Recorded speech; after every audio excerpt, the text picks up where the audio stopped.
I was involved in my son's daily affairs. Every day we had a routine.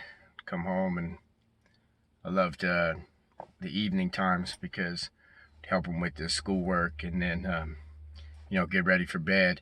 And one of my favorite times of the day was to read stories, and we were going through myths and monsters and all the legends. Um, you know, before he was taken from me. He was taken from me because I wouldn't wear a mask, and I said as much on Facebook. So they used that to strip me of my son.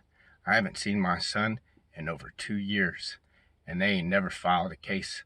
They've got no charge against me at all. All they had was my ex-wife running off at the mouth saying she was scared shitless, and that's apparently all they needed.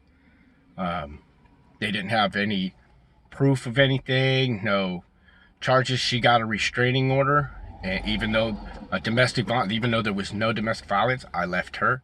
I left her very calmly, asked her to leave for months, and said, "Yeah, I don't even expect rent. I just need you to go." Um, I finally ended up just leaving and said, "I'm going to stay gone until you leave," and she finally left. But the day that she realized I was going to file divorce, or the day after, actually, it was the day after that I told her that I was going to leave her, but she called me while I was driving up to Tahoe, and and I told her, yeah, I'm going to file on Monday. And so after we got off on the phone, she called the police and told them that made a report that I was screaming and cussing and doing all kinds of abuse in front of to her in front of my son the day prior to, which of course never happened. So, anyways, I'm making all this to say that you know I realized when I was thinking about leaving my ex that it would come at a high price because she had held him hostage prior to when I left before. In fact, I made a promise to myself that I would go back when he was a little boy. I had left and I was gone for good. I realized what she was holding him hostage and who I was dealing with then. But my son was so young that I said I'm going to suck it up and go back anyways, even though I don't love this woman, which is wrong. Um, but I could not. She would not let me see my son, and I knew it then, but I couldn't really prove it, even though she had done this before.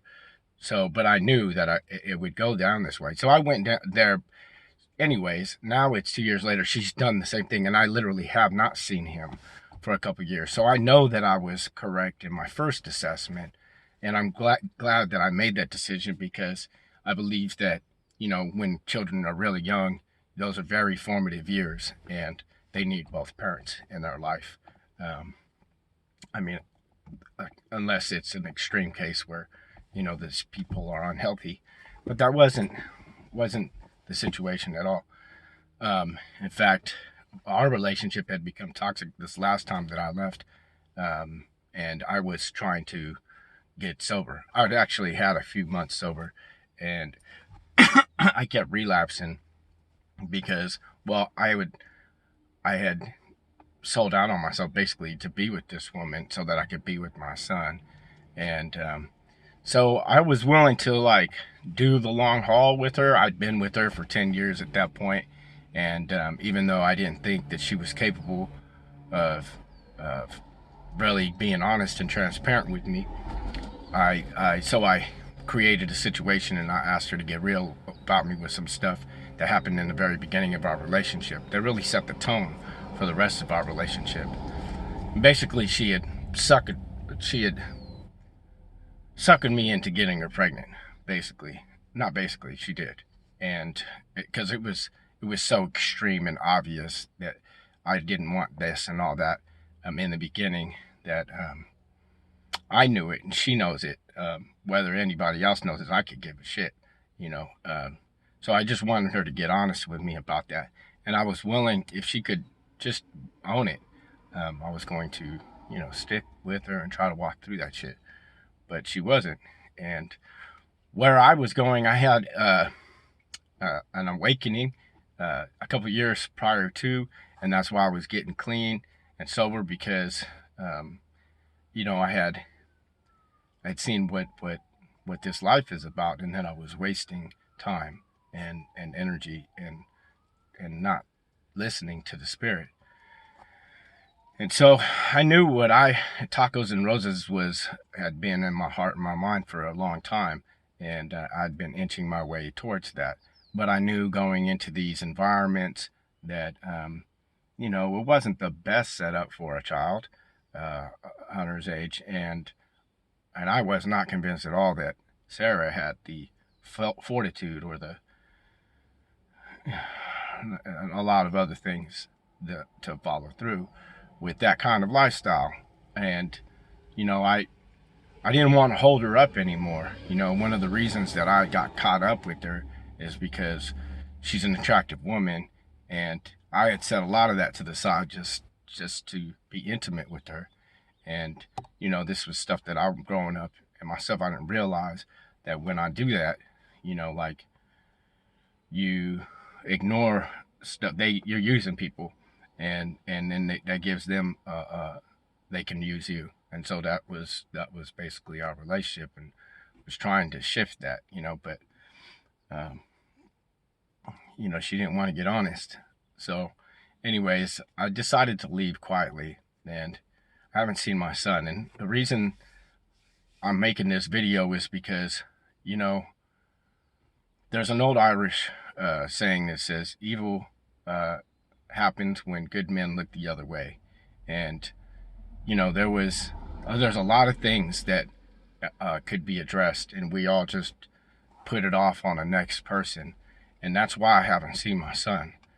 This woman could not get away with this stuff if she, mind you, none of my family has seen him either, because they know the whole story, and she can't let him see them because then it'll blow her cover.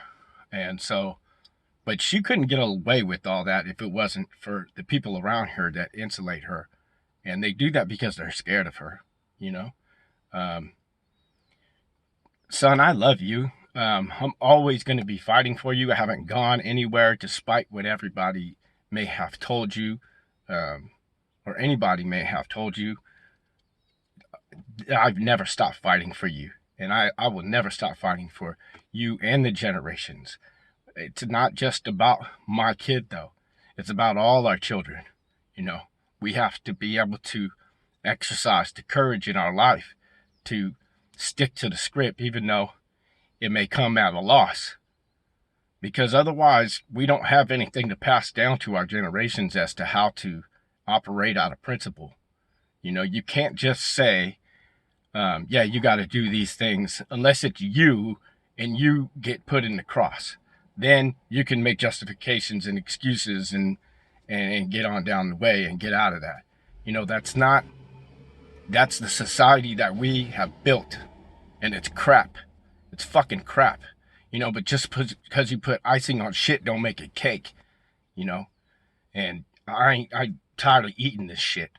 So I'm not going to, and I made that decision for some time and been moving in this direction, but I just want to be completely transparent with people about these circumstances, because every morning I wake up and I have to die.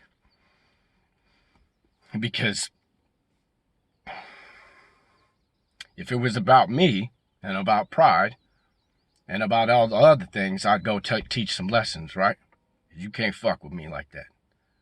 But I don't believe in all that. I do trust in God, and I know that He's moving in these things, and that in due time, all of this will be revealed, but it's hard and it's difficult to just continue to stick to the script and walk this out.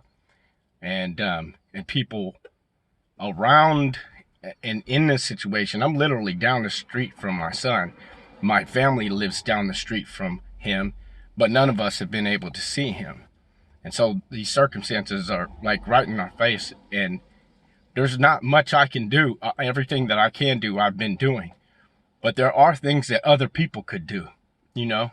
You can't keep ideas in a box for very long. You can't keep the truth hidden for very long, you know? He will find out that I love him dearly. There's no hiding that. You know, you can tell all the lies you want to, but he knows, and everybody else knows. And your lies have a time expiration date, and it's closing fast. And so I just want everybody out there to understand what's really going on, you know, so that people aren't enabling that type of behavior, you know.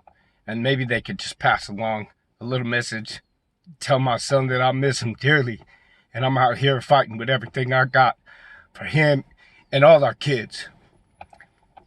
Love y'all. Thank you.